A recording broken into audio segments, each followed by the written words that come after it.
These are companies with decades and decades of well-documented lying to the American public. Those who complained were fired, stripped of responsibilities, or forced out.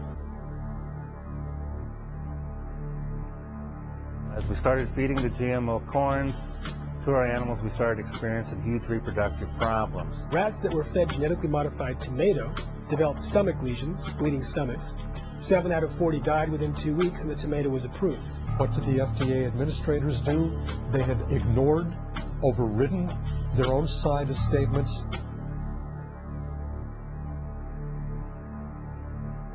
Tragically, children are most at risk from the potential dangers of genetically engineered foods.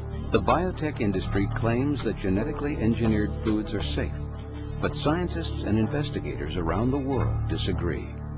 New evidence suggests that industry pressure and political collusion force these foods onto the market, and their effects on health, particularly on kids, may be serious. To create a genetically engineered food, you take a gene from one species and you put the gene into the DNA of another species. Now, typically they do this because they want to add a trait. Like they take, for example, a gene that creates a pesticide and they put it into corn so that the corn will create a pesticide. The process of genetic engineering can disrupt the normal functioning of the DNA in dramatic ways. It can turn genes off, permanently turn them on, change their levels of expression, and create all sorts of unpredicted production of allergies, toxins, carcinogens, nutrient problems, etc. When we got the FDA's documents and began to analyze them, we found something very shocking. That not only did the scientists who had joined our lawsuit have concern about genetically engineered foods, not only did hundreds of other scientists around the world have concern about the potential hazards of genetically engineered foods, but the FDA's own scientific staff had the same concerns. The overwhelming consensus within the FDA's own scientific staff was genetic engineering is inherently hazardous, it is very different than conventional breeding, and every food that is modified through it, every food that's been genetically engineered, has to be carefully safety tested because it runs the risk of harboring unintended harmful substances such as new poisons, new allergens. But their superiors were under orders from the White House to promote the biotechnology industry. They were only told, we need to have this technology moving and moving fast, and we need to have a whole new industrial sector in place. And the person in charge of policy was a former attorney for the large biotech company Monsanto. What did the FDA administrators do? They had ignored, overridden their own side of statements and presumed that all of these foods are safe. No long-term safety studies, no safety studies whatsoever are required before foods are put on the market. And that's like saying you make a car and the producer of the car doesn't test it, will let some people, get killed driving the car to see if it is safe or not. It's an absurd position, but that is the position of a lot of the people who are promoting this technology. People were saying in the industry and the regulatory agencies that if the American people want progress, they're going to have to be the guinea pigs. Now, there are so many loopholes and flaws in the current regulatory regime for assessing the safety of genetically engineered food that I consider this framework to be little more than a regulatory facade which enables food producers to claim that their products have been properly tested and to help persuade consumers that genetically engineered foods are safe. They wanted to get something through that gave at least the illusion that this was being tested.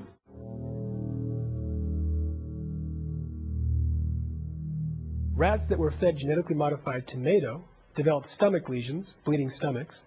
7 out of 40 died within 2 weeks, and the tomato was approved. Rats fed genetically modified soy had misshapen nuclei in their liver cells. Rats fed genetically modified canola had livers that were heavier.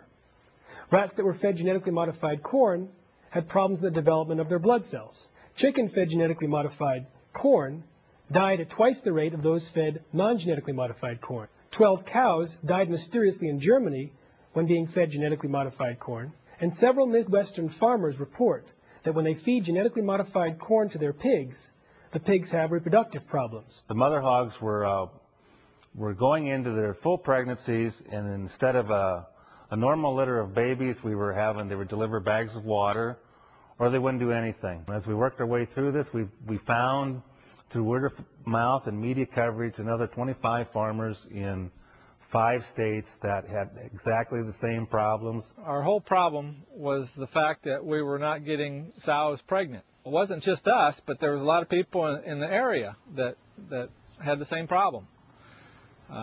So we figured out that everybody was feeding the same seed corn. We've had trouble with conception rates. We did testing, did everything, nothing worked. We're finding out it's traced clear back to the seed corn. It makes you wonder with the genetic modified stuff, what we're finding out now with it, and we're just touching the tip of the iceberg, I think. I had one gentleman in Nebraska. He was feeding the BT corn to the sows, and he had trouble with the conception of that group of sows. He switched away from using that BT corn, and the problem went away.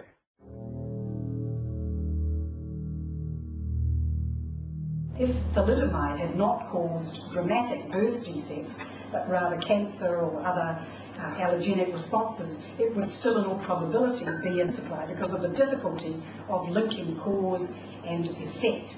If there were reproductive problems that were caused by genetically modified foods, or problems in liver cell development or bleeding stomachs, who would know that it was genetically modified foods? No one is monitoring.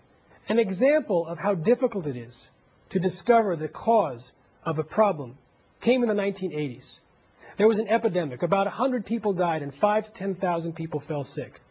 They finally traced it back to a food supplement that had been created from the process of genetic modification. Only the brand that was genetically modified caused this disease. Now, the only reason that they were able to discover that it was an epidemic was that the disease had 3 simultaneous characteristics. It was rare, it was acute, and it came on quickly.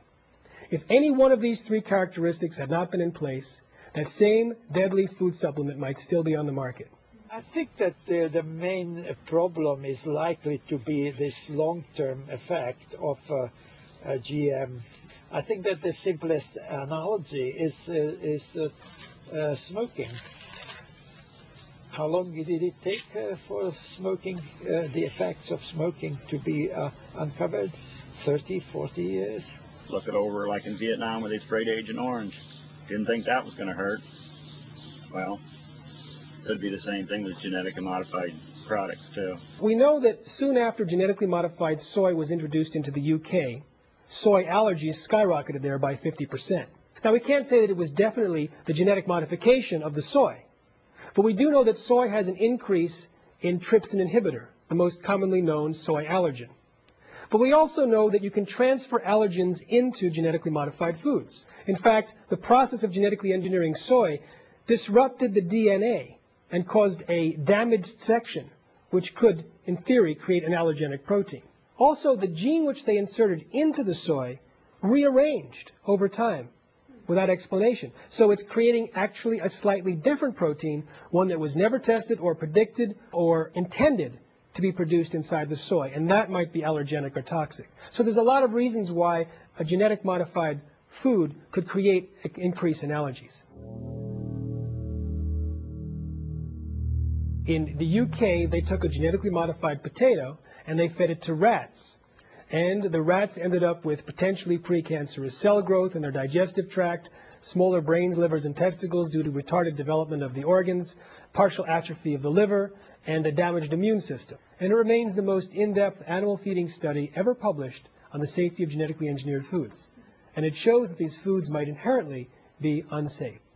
Dr. Arpad Pustai, before the study was completed, was invited to speak on television.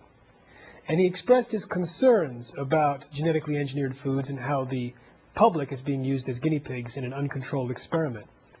When news of his research came out, he was a hero for 2 days at his prestigious institute. But then on a Tuesday evening, 2 phone calls were allegedly placed from the Prime Minister's office, forwarded through the receptionist to the institute's director. The next morning, Wednesday morning, Arpad Pustai was fired after 35 years and silenced with threats of a lawsuit.